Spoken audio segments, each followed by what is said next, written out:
Good evening, everyone. My name is Joseph Surratt. I'm a professor of religion and African American and African diaspora studies at Columbia University. And it's my privilege to welcome you and to thank you for joining us this evening for a celebration and panel discussion of Clémence Boulouque's newest book, Another Modernity, Elia Benamozegh's Jewish Universalism, a wonderful study of a 19th century Italian rabbi, writer, and publisher, of interreligious engagement, of Kabbalah and mysticism more broadly, and of religion in modernity in the most capacious sense. There's so much more I could say about this book and about Clémence, my colleague, but that's not my job this evening.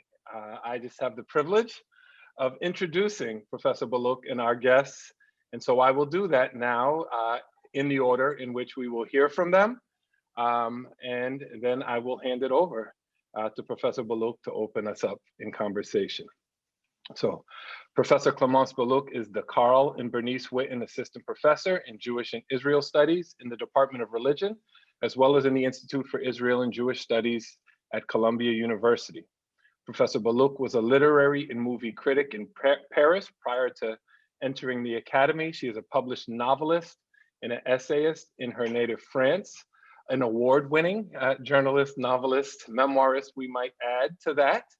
And so Another Modernity as an academic work joins a long list of her publications. And I know I speak on behalf of my colleagues in saying that I feel privileged to have her as an interlocutor, as a neighbor down the hall, and as a partner in the work on the faculty at Columbia University. And I am excited to celebrate her work this evening. After Professor Boulouque's opening remarks introducing the book to us, we will hear from Professor Elia Stern, who is an associate professor of modern Jewish intellectual and cultural history in the departments of religious studies and history at Yale University. He's the author of the award-winning The Genius, Elijah of Vilna and the Making of Modern Judaism. His second monograph, Jewish Materialism, the Intellectual Revolution of the 1870s, both of these books being published by Yale University Press. Jewish Materialism details the ideological background to Jews' involvement in Zionism, capitalism, and communism. Thank you, Professor Stern, for joining us this evening. After Professor Stern, we will have a response from Gil Anajar, who is a professor in the departments of religion, in the Department of Middle Eastern, South Asian and African Studies, better known as MISAS, here at Columbia University. He's the author, among many books, of Semites, Race, Religion, and Literature, and Blood, A Critique of Christianity. And finally, our response from Professor Beth Berkowitz, who is the Ingeborg Rennert Chair of Jewish Studies at Barnard College, as well as Chair of the Department of Religion at Barnard. And she is also the author of Execution and Invention, Death Penalty Discourse in Early Rabbinic and Christian Cultures, Defining Jewish Difference from Antiquity to the Present, and Animals and Animality in the Babylonian Talmud, which is forthcoming. Just as a heads up to all of you in attendance, after our panelists are spoken, we will have some time for Q&A, and we look forward. I know that Clémence and our colleagues on the panel are looking forward to that. Q&A time with all of you.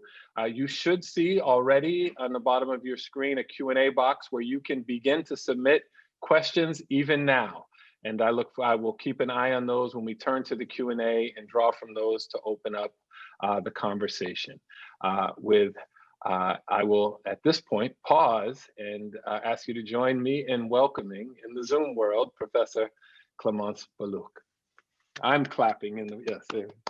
Thank you so much, Joseph, for these words, those generous words. I can't wait to be your colleague in real life again down the hall.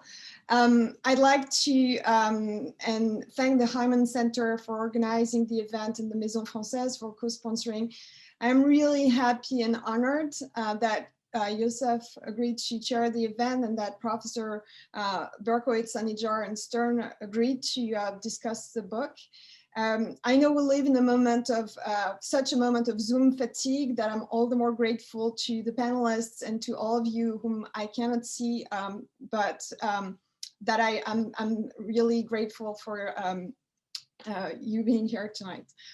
So there are many questions surrounding Benamozegh, but one of the big questions that drove the writing of the book is how did it come to be that this 19th century stern-looking Italian rabbi who never left his hometown of Livorno, who advocated for Jewish universalism and unity across religion, managed to influence a spectrum of thinkers and actors that include advocates of church reform at the turn of the 20th century in France, Amadeo Modigliani, the painter, Jewish intellectuals in the interwar period and the immediate post-war, a group known as the École de Paris, School of Paris, proponents of the Second Vatican Council, left-wing French Catholics, Jacques Lacan, American evangelists, and right-wing Zionists in Israel.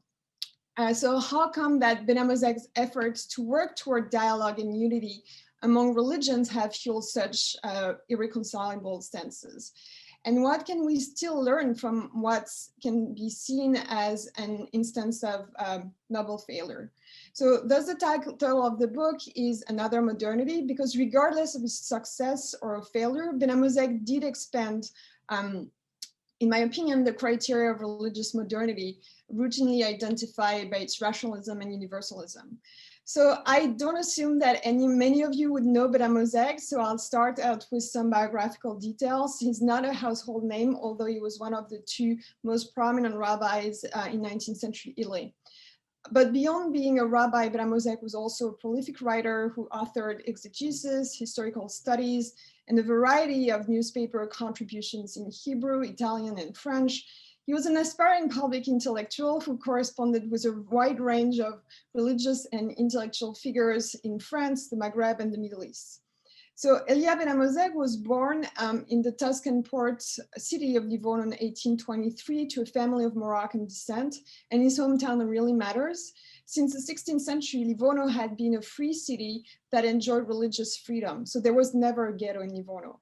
And one may well argue that his openness toward other religions stems from his Livornese Jewish milieu, that this port city did shape Benamozegh's understanding of universalism, not as sameness or uniformity, but as unity in diversity. Something that sounds more like Levinas, but that Benamozegh clearly established.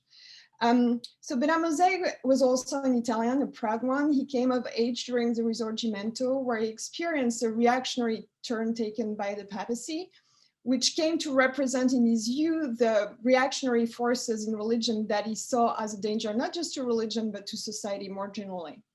So his remedy to this was Judaism, which partly called Hebraism in order to emphasize its ethical message, and not just the law aspect of Judaism, but something that could provide all the new foundations for a new understanding of what religion can bring to modernity.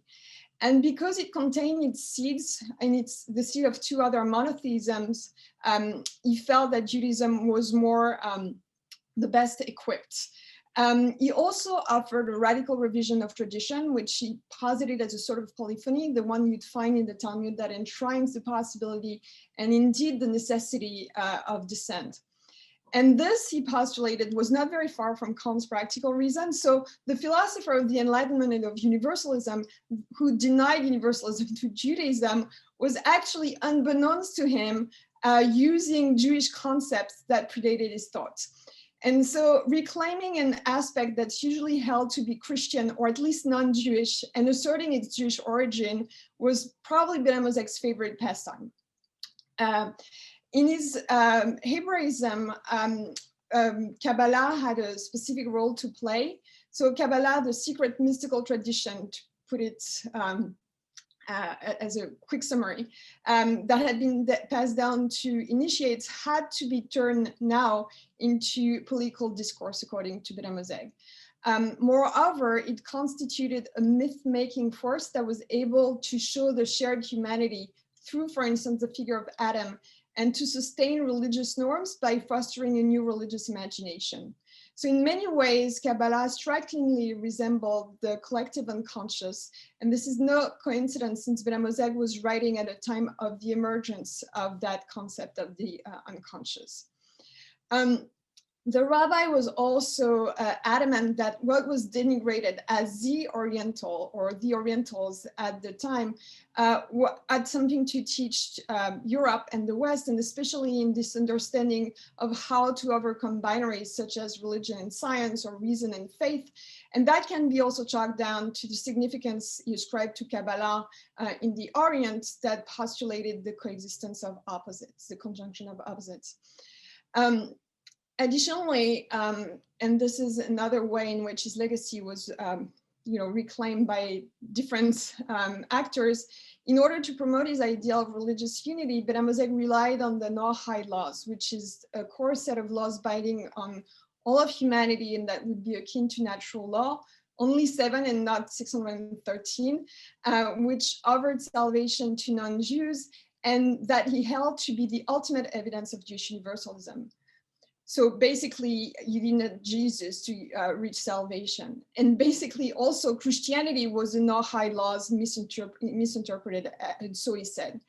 And indeed, Benamozegh had this, arrogated the right to write very critically about Christianity, and he argued that some of his harsh judgments were justified by the kinship of the two faiths and by the necessity of chastising a brother gone astray. So the greater the proximity, the greater the frictions. And that kind of self-assertion is certainly a marker of modernity, but that's not the most Christian reader friendly though. And that raises the question of his intended audiences. Which brings me to a final aspect of Benamozegh's complete legacy, which is that he switched to French because he wanted to be more read more widely, and that his French editor and disciple, Aimé Pallière, actually a former seminary student, was then accused by conservative Jews of Christianizing his mentor thought, and specifically the magnum opus Israel and Humanity that was left unfinished at the time of Benamozegh's death in 1900. That was eventually published after heavy editing in 1914. So I got access to the manuscript in Livorno, and he certainly didn't Christianize the text, but tried to simplify a very convoluted French that sounds like Italian at times. However, this bitter controversy really raises the question of who gets to have access to Jewish sources and who gets to interpret them. So the argument of the detractors is that there is no such thing as Jewish universalism, and that Pallière just silenced or misunderstood the sources that actually hint at the superiority of Jewishness. And a prime example would be Adam, which Benamozegh took to be the symbol of the universal man. But in Lurianic Kabbalah, Adam is only Israel. So when Benamozegh discussed Adam, it actually meant that he alluded to the superiority of Israel. And in the same vein, for advocates of an ethnocentric reading of Benamozegh, the Noahide laws are just here to maintain a hierarchy between Jews and non-Jews that can then be used to create legal dispositions in contemporary Israel, for instance, to come up with second-rate citizenship for non-Jews in Israel. Not that you need the Noahide laws necessarily, but that's a different question. So Adam is only, indeed, the scope and the spectrum of those who reclaim Benamozegh's legacy could be an instance, could show that his legacy is an instance of failure. Benamozegh's hopes for religious unity have certainly not materialized, and his legacy says it loud and clear. However, the tools that he offered in pursuit of his goal, and namely turning Kabbalah into political discourse, emphasizing its myth-making potential, as well as the reinterpretation of tradition and universalism, certainly offer a new way for us to think about his time and about ours. Thank you. Thank you, Clémence. Professor Stern. Thank you very much, Joseph. I appreciate the invitation to be here and the opportunity to have read this remarkable manuscript. And I just want to thank Clémence for also inviting me to be here and celebrating with you. I wish we could be here in person, but the situation is what it is, and I'm grateful to be here in this capacity.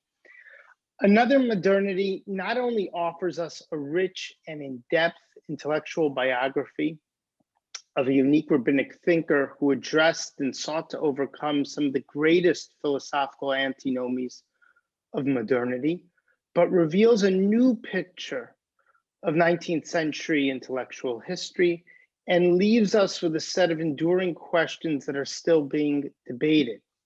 I want to outline what I think is the most important scholarly contribution made by this book by starting out with a more personal recollection. So some of you might know I had the honor of being on Clémence's doctoral dissertation committee, and her initial work, graduate work on Benamozegh, dove into his writings and specifically Israel and humanity. Her thesis was distinguished by its careful translations and mastery of core Kabbalistic concepts. It highlighted her deep grounding in philology and Jewish thought. She was privileged to have gained those skills working with her primary advisor, the leading contemporary scholar of Jewish thought, the great Jewish scholar of the Kabbalah, Elliot Wolfson. The dissertation showed that Benamozegh's Christian disciple, Émile Pallier, had faithfully recorded the universalistic theosophy of his teacher. The student took up the task of editing and publishing his master's final work that was published years after the rabbi had passed away. The unbridled embrace of universalism that is seen on its pages was a cause of consternation to some Orthodox Jewish scholars who were disturbed that a widely recognized rabbinic sage could endorse a version of Judaism that supported ideas so often associated with Christianity. Through painstaking archival research, Clémence showed how this was not the case.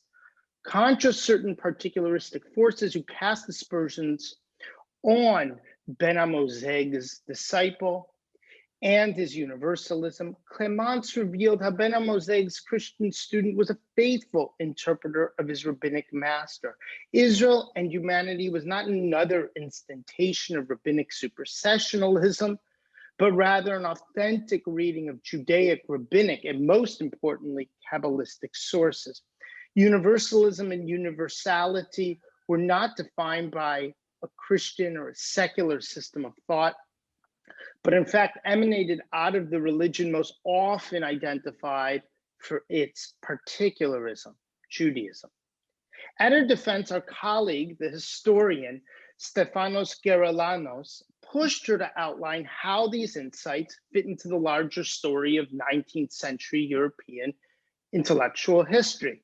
This indeed was a tall order and one that was well beyond the scope of her thesis that largely focused on Benamozegh's texts and their relationship to earlier interpreters of the Kabbalah.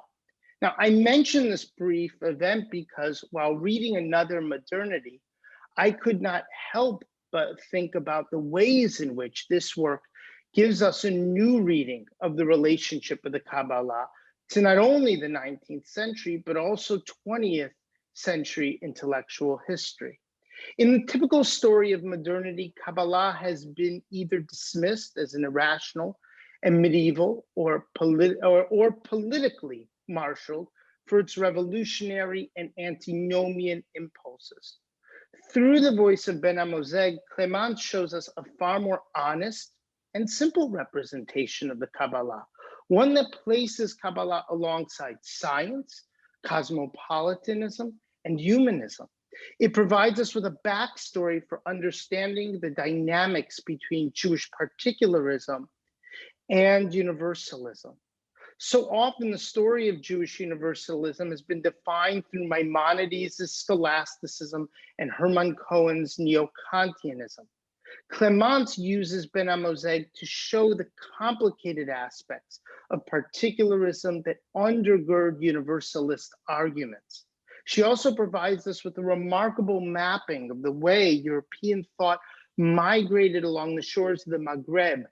This is as much a story about Benamozegh as it is about the way Darwin, Proudhon, and Kant moved through Sephardic Jewish circles in the mid to late 19th century.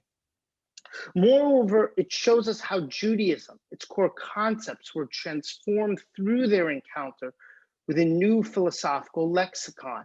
In one especially noteworthy and brilliant insight, Clémence shows us how the very value of assimilation of one entity impacting and transforming another was itself assimilated into Jewish thought through the Kabbalistic concept of Berur. The encounter between Jewish thought and universalism was most clearly recognizable not through the discourse of Maimonidean rationalism and ethics, but rather through Kabbalistic theories of non-binary thought.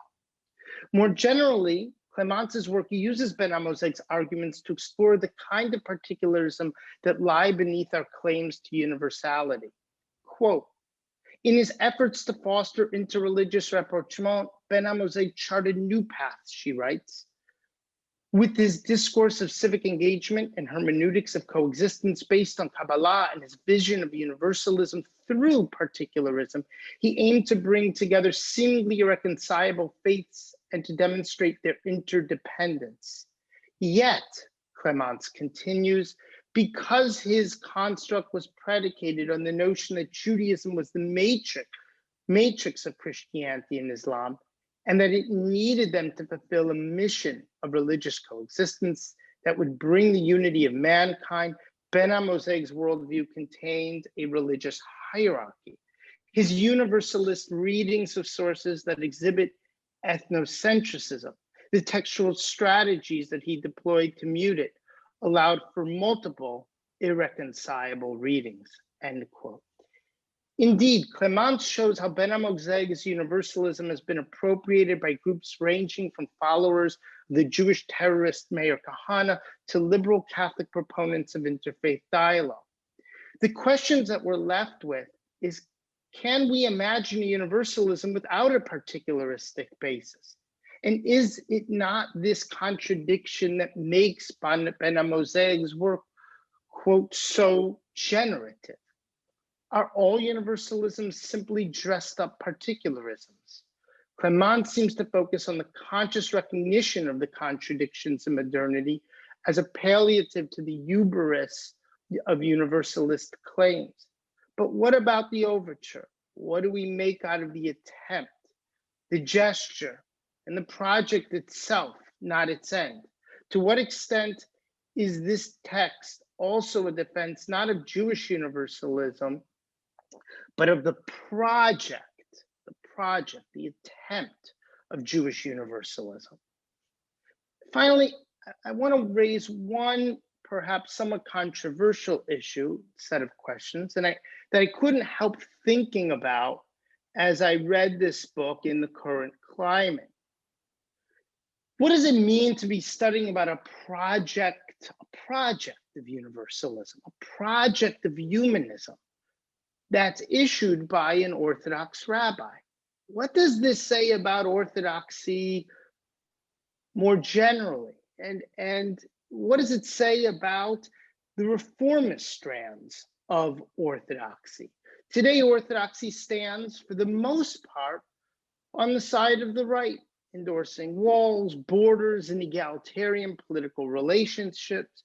And here we have Benamozegh claiming that title, but giving us, or attempting to give us, a different reading of what Orthodoxy might stand for.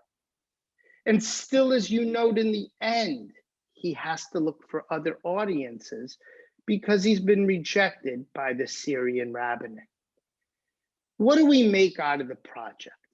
Is the project destined for failure? Is the project worth all of that energy? Is it worth all of those skills? Or is it ultimately one that falls flat and up against a wall of rabbis who are ultimately prepared to make his work forbidden? Thank you. Thank you, Professor Stern. Yes. And Professor Anajar, you are up next. Thank you. That's a tough act to follow. But I suppose I'm going to take it as somehow freeing to, well, first of all, to express my great pleasure in being here for this great occasion in great company to celebrate what is indisputably a fantastic book, and to congratulate you, Clémence, for its publication and for the achievement that is the book. I want to start actually by reading a few lines from James Baldwin, The Fire Next Time, perhaps to announce what it is that I'm going to say. Here it goes. The Negro, says Baldwin, came to the white man for a roof, or for $5, or for a letter to the judge. The white man came to the Negro for love, but he was not often able to give what he came seeking. I chose this quote because it speaks to the impossibilities and the asymmetries of something that we might want to call race and religion. It's also something we might want to call dialogue. Just before we started, we were kind of joking as if there was one word that I might actually just comment on. I was thinking that it might be dialogue, but then of course that would require that I talk about what you contribute to that question, Clémence, when you tell us that in fact we need to distinguish between rapprochement, encounter, and dialogue. And so even if I wanted to speak about the word dialogue, I would still have to actually speak about more than one word. And besides, that is kind of what I'm going to do. So Baldwin, in the encounter between the Negro and the white man, is demonstrating that asymmetry, which I take to be one of the asymmetries between something that we might call race and religion, something that we might call ethnocentrism and universalism, particularism and universalism, as Elie was telling us. But writing on the remarks with which you opened, Clémence, there is no question that to think about Benamozegh is to think about religious unity. And I don't think that there's any place in the book, aside from, and that would be one other word in which I would have wanted perhaps to ask questions, the word ethnocentrism. There is no question that what is at stake is religious unity. And so one question, of course, is, well, where is the religious in the unity? What does the religious do to the unity?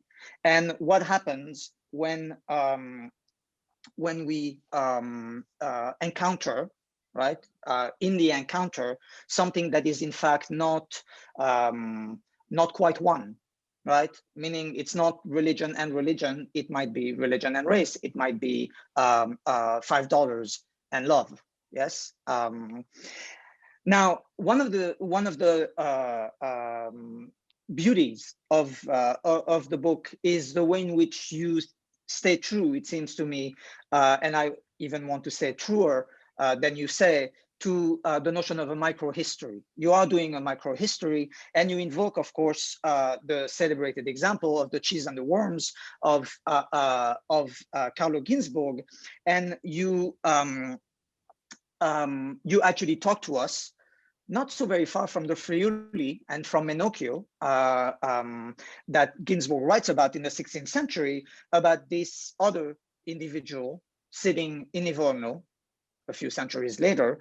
But you actually said that you are truer to Daniel Boyarin's notion of microhistory, which Boyarin, my teacher, and in a way yours, talks about a microhistory of ideas. And I just want to read the opening line of Boyarin's book, where he makes that claim, because it speaks, in fact, to the cheese and the worms. And he quotes from Rosemary Radford Ruther, and he says, she says, it's the first quote it's the first lines of the book, and Boyarin doesn't actually do much with it, but it's such a great line. The rabbis, Ruther says, think nothing of making their most profound comments on the nature of God in the midst of discussing the uses of cheese. Yes, hence the connection with Menocchio, who, as I think everybody knows, was this miller who insisted on going to the Inquisition, yes, not being asked by the Inquisition to come over, but really looking for an audience, wanted to be interrogated by the Inquisition in order to share with them the notion that the universe was made of cheese. And I want to mark the distance. It's a distance that has been remarked upon over the question of the dispute between Judaism and Christianity, a distance that has been marked by Amos Funkenstein, who tells us about the fundamental dispute that defines the relation between Judaism and Christianity, a definition and a disputation that Funkenstein excludes Islam from, because he says there was no dispute between Judaism and Islam. There was a dispute between Judaism and Christianity. And to this, I want to add the next periodization that is introduced by Amnon Ras-Krakotskin, whom you mentioned, who actually talks about the moment when censorship and when the ghetto, when in fact the moment which is perceived as a moment of exclusion is in fact a moment of inclusion. Right? The ghetto and censorship are ways to live together with and not to live without. And this transformation for Ras-Krakotskin is actually about making disappear the dispute. It's about agreeing that we are on the same ground. That ground may very well be called, in fact, religion. Yes. And I want to point to the fact that Benamozegh, like Menocchio, was constantly looking for an audience, but although he did encounter some difficulties, he was constantly looking. And, you know, aside from the Syrian rabbis, he was more ignored than with, and he was certainly over the course of the reception of his work, as you were telling us, he was more received, and received by a little too many, in fact, right? Are you hearing me? Yeah, absolutely. Yeah, okay, sorry, because my internet, okay. Now, the question of the dispute, as you trace it, the question of the, in fact, not the dispute, but rather the dialogue and the encounter, you do have, of course, something very important, which hadn't been done before, which is to take into account the printing work, right? The publishing work of Benamozegh.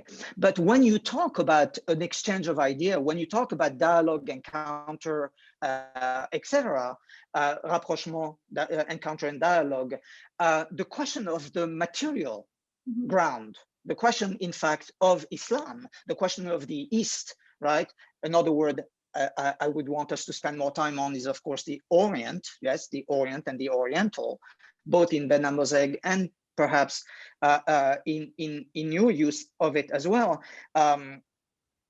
The printing and the publishing work kind of disappears. And one question is, what is the audience? Is there an audience that actually matters? Or are we within the kind of Funkensteinian notion that between Judaism and Islam, there's actually a kind of benign and indifference, whereas with Christianity, there's more of an encounter and a dialogue and a rapprochement in whatever order. And of course, by saying this, I want to mark the difference between the manuscript that I had read and then the book as it was published, which is this amazing section on enmity. And I have to say, blown away by the moment where Benamozegh recognized that one of the contributions that Saint Paul made to the discourse of the enemy was to insist on the distinction between the theological and the political, not quite Paul's words at this point, but very much Benamozegh's words.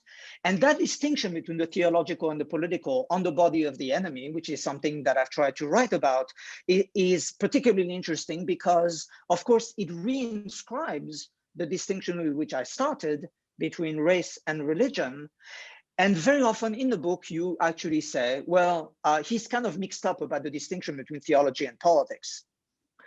Or he mixes up that distinction and precisely, in fact, around the notion of the political enemy for nations, as opposed to a theological enemy, which is kind of a pis-aller, as it were. And so I want to affirm the discourse of enmity.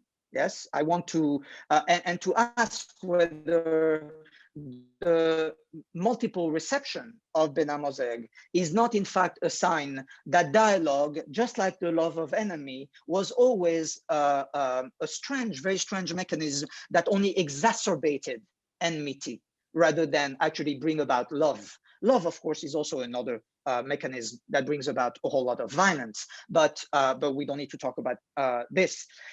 And perhaps to finish, because I think I'm out of time, the place that Kabbalah plays, and the place that Kabbalah plays today as one of these kind of, fetishized object of what Jewish studies hold on to. Yes, there's really two. There's Kabbalah and there's the Holocaust.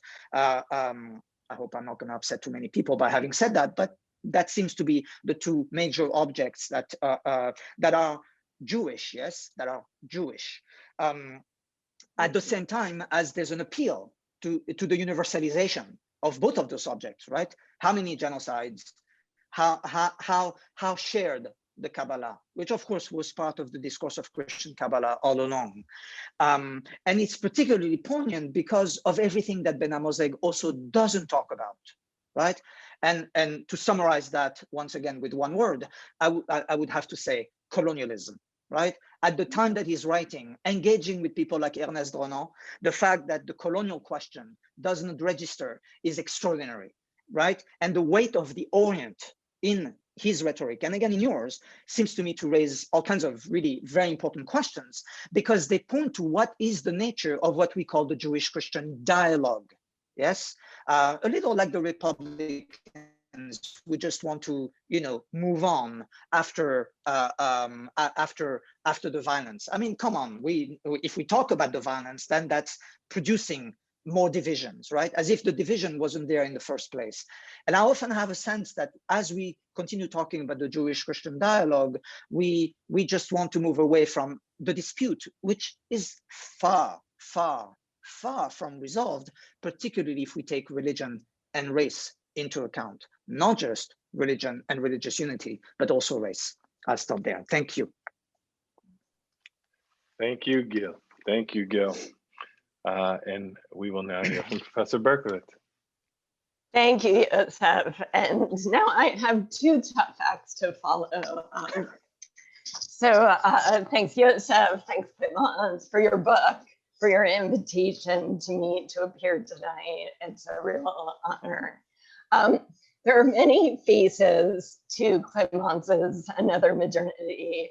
The book is a study of interfaith encounters, of Kabbalah, of Italian history, the Sephardic Enlightenment, psychology of religion, Orientalism, the Jewish response to Christian Hebraism, and at its broadest level, as its title suggests, it is a story of religion, modernity. Its anchor is this fascinating figure, Elia Benamozegh, a cosmopolitan who never left home. Clémence clearly delights in the paradoxes that surround this figure, and Benamozegh would have approved. Simple binaries frustrated him.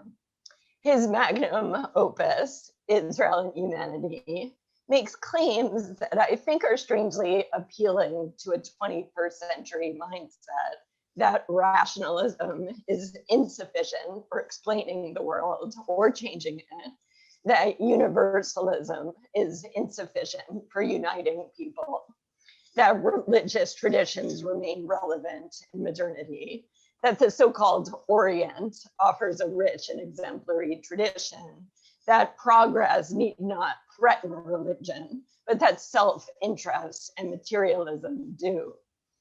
The tensions with which Benamozegh grappled between science and faith, between historical study and fealty to sacred traditions, between conservative religious ideologies on one side and secularist ones on the other, are tensions that are still very much with us. I just want to say the order in the book is really stunning. Each of the four parts is lovingly prefaced. And I didn't realize until I read Clémence's book what the perfect length of a chapter is. She found that. It doesn't feel like a first book. And as Yosef said, it's not. Clémence does not write at all like her subject, Benamozegh, who reveled in flowery rhetoric and obscure language. Not for Clémence is this sort of literary self-indulgence. Clémence listens as much to the silences in Benamozegh as to his words. In books like this, centered on a single figure, I think the author can sometimes over-identify with the subject. Clémence keeps the right distance, criticizing Benamozegh when criticism is due, describing him as bombastic, as not cut out for serious scholarship, as stern, aloof, eccentric, not particularly nice to his family. Clémence reveals that Benamozegh had a comically poor sense of audience. His Bible commentary managed to alienate nearly every reader that it found. It takes some talent to anger rabbis enough to burn a book that contains the Torah within it. So I was intrigued by the stances that Benamozegh took. He supported Italian independence and got in trouble for it. He virtually ignored Hasidism. He approached modern Bible criticism with openness. He was open to Jewish assimilation of other cultures. But what I want to focus on is his treatment of the Noahide laws and the implications of Clémence's book for the study of rabbinic literature, which is my own field. So let me give a tiny bit of a Talmudic background for Noahide law. The term refers to a set of commandments thought to have been given to all of humanity in the primeval era. The commandments are first enumerated in the Tosefta, where 7 such commandments are discussed. 1, the establishment of laws. 2, a prohibition on adultery. On idolatry. Adultery is coming. 3, a prohibition on blasphemy. 4, on sexual immorality. On bloodshed, on robbery, and on eating a limb torn from a live animal. The Talmudic commentary anchors these commandments exegetically in God's words to Adam and Noah in Genesis. So the Talmud generally represents Noahide law as less rigorous than Jewish law. And that contrast is captured in the principle: there is nothing that is permitted to Israel that is forbidden to a Gentile. Noahide law, for instance, is represented as having blunter legal procedure. Just one judge and one witness are sufficient for a criminal conviction, whereas Jewish procedure requires 23 judges, 2 witnesses. But intriguingly, sometimes Noahide law is represented as stricter. One view declares Noahides liable for murder for taking the life of a fetus, which is a liability that does not exist in Jewish law. And the Talmudic discussion goes so far as to level capital punishment for violation of any Noahide law. So most interesting are the moments in the Talmud when Israel's law and Noahide law overlap. One early rabbinic tradition teaches that any act for which a Jew bears criminal liability, a Noahide must also obey, and vice versa. Any act for which a Jew does not have criminal liability, a Noahide is not bound by. And the Talmud asks why certain key commandments for Jews, such as circumcision, procreation, don't apply also to non-Jews. And in a final flourish in this very long section of Talmud, it asks whether it's possible that non-Jews actually have the same obligations as Jews to observe all the commandments in the Torah. And this possibility, as one might expect, is denied. But the Talmud leaves the impression that there's substantial common ground between the laws of Israel and the laws of non-Jews. So Benamozegh, as Clémence recounts, enthusiastically embraced the notion of Noahide law. He claims that the Noahide laws were intended to complement the laws of Sinai and be an equal partner for them.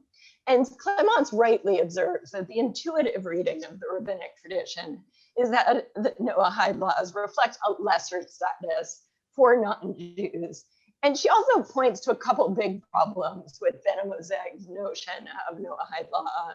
Separate is never equal, and the Noahide laws are not full-bodied enough. to form a religious life. I wanted to share my perspective on Benamozegh's reading of the Talmud as a reading, not as constructive philosophy. And from the perspective of hermeneutics, I was just reading over the sugya today. I think Benamozegh actually holds up fairly well. The Talmudic texts do indeed bear the traces of Benamozegh's notion of shared ground between the laws of Jews and non-Jews. So with that in mind, I wanted to identify two ways that Clémence's book illuminates rabbinic literature. First, Benamozegh offers a rich model for reading the Talmud. As Clémence observes, Benamozegh reads against the grain of the canonical texts. He had a capacity to hear hidden voices in these ancient writings. And I think that's a capacity we as scholars try to hone. Second, Clémence's book speaks to the fluidity of rabbinic text. In Clémence's book, we see this particular Talmudic idea come to life in the hands of a particular rabbi at a particular moment. That idea shifts radically again as it's picked up by the extreme right-wing figure Meir Kahane, and then by Chabad. So just as there are many faces to Clémence's book and many faces to Benamozegh, so too are there many faces to rabbinic texts as they pass through each reader's hands. And Clémence's study is a bracing reminder to the field of rabbinics that rabbinic literature is this living, breathing organism, a changing tradition. So let me conclude to actually go back to Gil's theme of dialogue. Benamozegh had a penchant for fabricated dialogue. His second book, Tam Lashad, is a fictional dialogue between the sons of Eli the priest. Benamozegh published a book called Zichron Yerushalayim, a fictional dialogue between a Palestinian rabbi and an assimilated North African Jew. And as much as I too appreciate the genre of fictional dialogue, I wanted to close with gratitude that we tonight are able to engage in real dialogue with each other, even if not in the same room, about Clémence's wonderful book. Thank you. Thank you so much, Professor Berkowitz. I think thank you each of our panelists for these wonderful responses to this book that brings us together this evening. I think in outlining the program, I glanced over one of the most important pieces, and that is an opportunity before Q&A for Professor Boulouque to respond. And before doing that, I would just say I want to re-invite those of you who are in attendance to continue to add questions and comments that we might lift up after an initial response to our panelists' comments on the book. So we will still have a bit of time for Q&A and invite you to continue to do that. And Clémence, your initial thoughts to so much here. There is so much here that I'm a little overwhelmed, but I'll try to go in order. So I'll start with Eli. And thank you so much for your comments. And this is going to be with me, and I'll that's a real gift. So thank you. That question of orthodoxy that you ended with, Eli, is, it's a fascinating aspect of Benamozegh's persona and of his work. So basically, his argument is that orthodoxy is the only way in which the Talmud and Kabbalah can be a robust part of Judaism. Hebraism, in the more as this more inclusive understanding of Judaism, is actually predicated upon both the Talmud and Kabbalah. So again, there is not the idea of Kabbalah as just this antinomian aspect. It is two parts of the same way of creating this polyphony. And that basically said that the Reform movement, by really focusing on the Bible, was this kind of Protestant, and he's speaking from a Catholic Italy. So whenever he uses the term Protestant, it is not a compliment. He also uses Karaites and says that basically the reform movement is doing to itself what the Protestants are doing to themselves, and that is basically the end of a conversation that is damageable for society in itself. And so the idea of being able to hear dissent and to create this dialogue within religions and not have a monolithic approach to one's own tradition, and have the possibility of progressive revelation, which is another aspect of his work, is certainly part of his orthodoxy, as welcoming the work of Proudhon and others. I mean, he doesn't speak much about anti-Semitism. He doesn't speak much about Zionism. I mean, because it was there at the onset of the movement, but he's really looking at ways in which there is a social message of Judaism that can be conveyed through this methodology that is part of what he understands to be orthodoxy.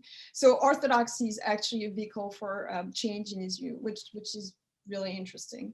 And so the irony is that as this orthodox, as Benamozegh's orthodoxy is really a place in which you can incorporate other traditions, other views.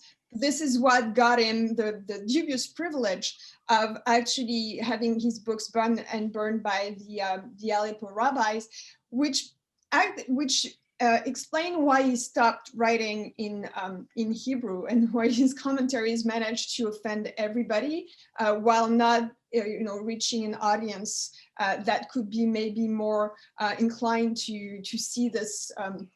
To see his study of the Bible and as a place in which ancient myth or the religions of the ancient Near East and philosophy and all those affluents would merge.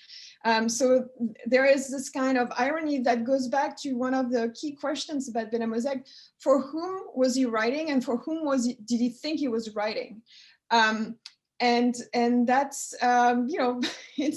it's still a complicated proposition. When you mentioned, Gil, this is going to be segue into answering this question, race religion.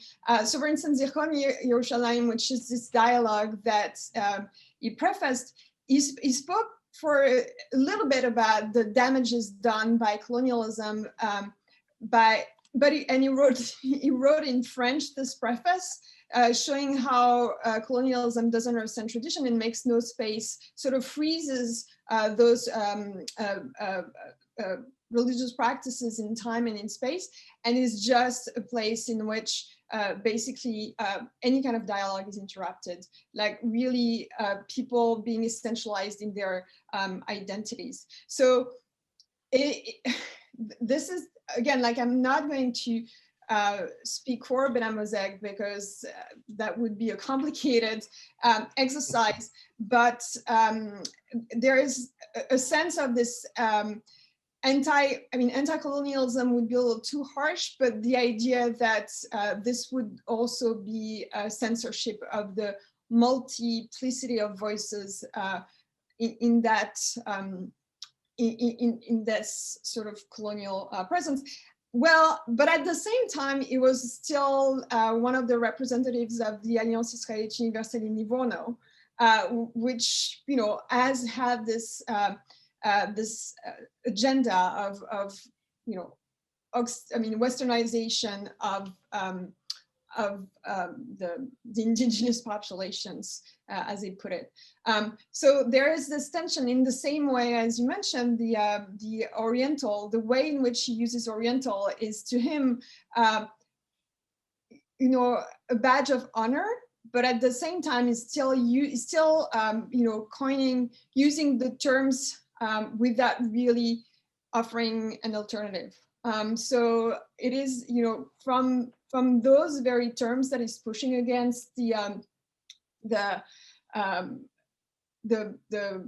assumptions that go with the image of the Oriental. He's very adamant. I mean, he doesn't. sometimes he alludes. I mean, this is one of the difficulties of working with on Benamozegh, is that he was steeped in those references. He was, he probably subscribed to every possible journal. So he alludes to articles that he's just read and said, well, a very, noted writer will say blah, blah, blah. And so you understand that it's just because, so the date is 1873 and he's just read the journal La Revue Bleue for that time.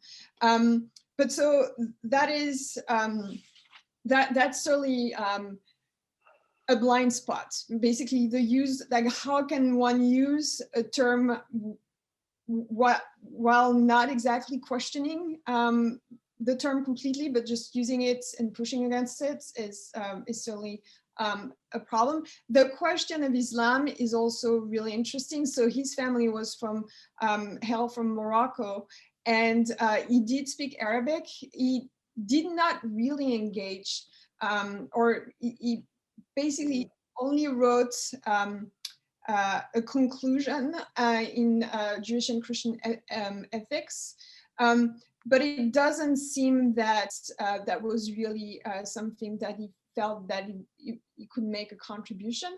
So Paul Fenton said that he went as far as it was, as possible given the time in which he was writing, but he's certainly no Geiger.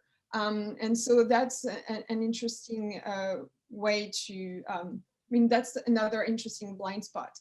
Who was he talking to? Did he feel that there was no interlocutor to discuss Islam? That's a possibility, but the way in which he discussed Christianity also took care of those interlocutors because they were mostly discouraged, or unless there were church reformers who were looking for Benamozegh's, in Benamozegh's work, arguments in order to reform their own religious institution. And race actually comes up in his work in again, Adam, showing that actually that race is a construct and that it doesn't, or at least it's just an example of the multiplicity, but there is no deep engagement with the concept itself. So, and so, yeah, finally, the no-hide laws is, I think I have 2 minutes, right? Or half a minute? You're good, you're good.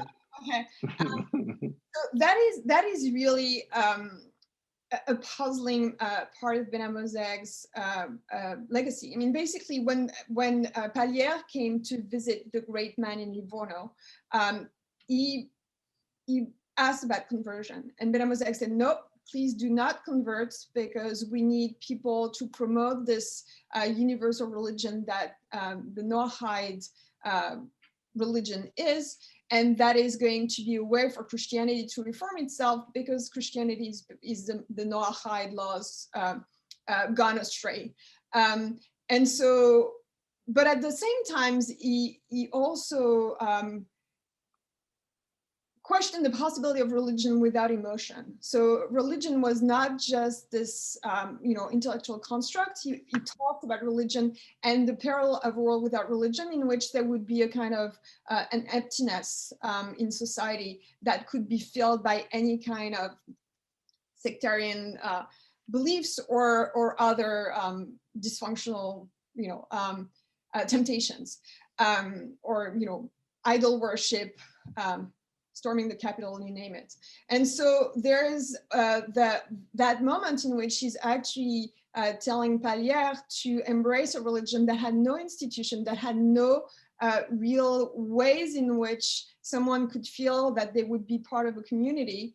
And so he sort of left him on his way to, put together this community that never existed. And so that's the reason why Palière, who was a very important figure in the first part of the 20th century in the religious circles, he was, a leader of the youth circles and Zionist movement, etc. Was all even considered to become to be hired as the first reform rabbi of the ULIF, so the Reform movements in Paris, and it declined because he felt that those were not orthodox, and so that would be against Benamozegh's will.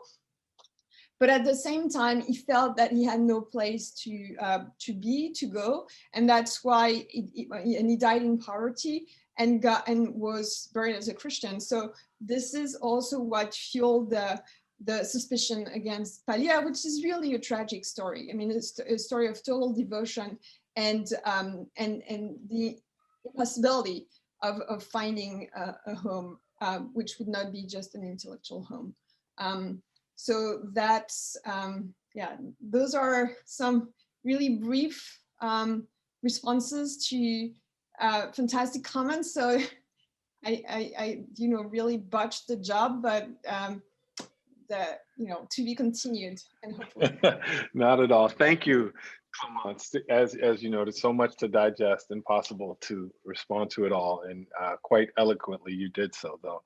So there's one question that is in the chat space, and so I will try to lift that up in a particular way, and we do have a few more minutes, so if indeed another question does not come, perhaps one of the panelists might also have something to add, and I'll actually borrow from this question, which is raised by Todd Shenko, and is asking about the term orthodoxy, right? And is wondering, at least as we understand the term in the 21st century, if it is an anachronism, right? So to use this term in thinking about and evaluating Benamozegh. And I wondered, I guess to start with Todd's question, I was thinking about, in hearing the responses as well, how much your work, this book, has challenged me to think about the ways in which, like following Gil's question, racial authenticity and religious orthodoxy that in the 20th century is, right, in the universal in the particular, how Benamozegh's work also rethinks those, invites me to rethink the way in which I've been understanding it in the context of the African-American experience. But I wondered if, thinking about the question of orthodoxy from 19th to the 20th century, in the variety of contexts, what you might have to say about that term. Yeah.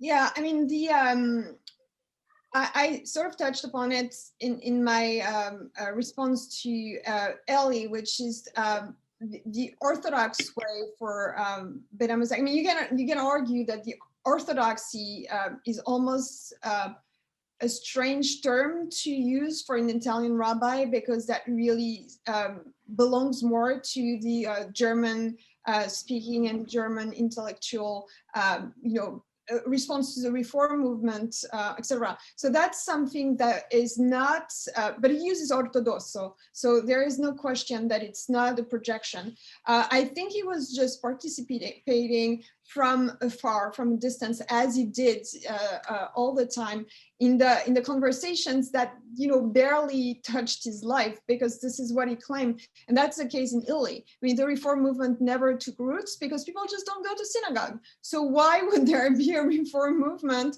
where you can just ignore and go on Yom Kippur and have wonderful roasted cauliflower and Judeca, right? So there is, and this is something that he very much lamented, that this sort of indifference, religious indifference. And so to him, that's the reason why reform movement is not the answer. And that it just, by cutting off part of the tradition, you're not going to make people go back to synagogue. And he actually really was, when the time came in Italy, they tried to be part, I mean, some Italian rabbis tried to introduce the reform movement in Italy, which was, an absolute debacle. He militated against, like, he was really adamant and said that it just didn't make sense. So somehow, yes, the question of orthodoxy in the way in which we understand it today as building walls, basically, like creating this wall of separation, is really against what Benamozegh understood orthodoxy to be, which is a place of tradition of progress. And that's why, I mean, he would call the Aleppo rabbi zealots, right? So he would probably see those people as zealots, because whatever they're doing is certainly not something that will lessen the clash between progress and tradition, or that will actually be chart a path for more social justice. Which was something that he was so passionate about. And another aspect is that why is he, when Gil asked about religion, religion to him is just metaphysics at work. And so this is what, when he started the preface to Israel and Humanity, in the first, he had a first draft, the introduction, 1887, 1885, he said, well, you know, if religion is abandoned, there goes metaphysics, and with it, you know, justice, the arts, everything that means self-transcendence. And what are we left with? Again, you know, Pope, those popes who become those reactionary figures, the syllabus of errors, all the things that really condemn religion to be a sort of puppet in the hands of reactionary figures. Thank you, Clémence. We have one more question, and maybe this is a good way of wrapping up, unless there's one more question to come in or from our panel.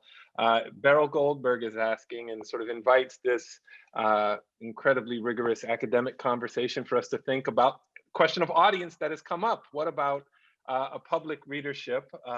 And Beryl Goldberg is asking if there is an introductory text that might introduce a range of readers, not just scholars, to the work of Benamozegh. I think that his work, Benamazegh's work, I mean, Opus Magnum basically is Israel and Humanity, which is the abridged version. I mean, you have the full manuscript that I spent a whole summer with, which is 1900 pages. Then the abridged version by Pallière, 900 pages. And then you have peel up the layers, and then there is this one edition that's actually a translation of the 1961 Albin Michel, so the French version, and that's the Pauline Press. So you get to hear the voice of Benamozegh. There is an introduction or a forward by Moshe Idel. So this is a good way to get a sense of his key ideas. Yeah, so my book is the second monograph on Benamozegh. Alessandro Guetta from l'INALCO also wrote Philosophy and Kabbalah, which focuses more, I mean, I owe him a huge debt of gratitude, because this is from his, I built on his scholarship, but that's more precisely on this relation, or that dialogue, the dialectics basically between Kabbalah and philosophy, something that Benamozegh actually wanted to, one of those binaries that Benamozegh wanted to do away with. So excellent. Thank you, Clémence. I believe we are at our final moments here. So I would ask that everyone would please join me in thanking our panelists, Professor Stern, Anajar, and Berkowitz, and most importantly, our author this evening. A big round of applause in the real world, wherever we are, but also on Zoom. Thank you, Clémence. And as you can see in the chat space, the book is available, most importantly, on Stanford University Press, with the code word Modernity 20. You'll remember that. An extra 20% off on the website of Stanford University Press.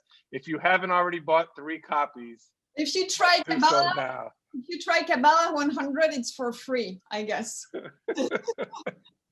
We'll have to test that one. Yeah. Thank you, Clémence. Thank you, everyone, for coming. Thank you to the Heyman Center for hosting this wonderful dialogue. And a good evening to everyone. Thank you so much. Thanks, Yosef.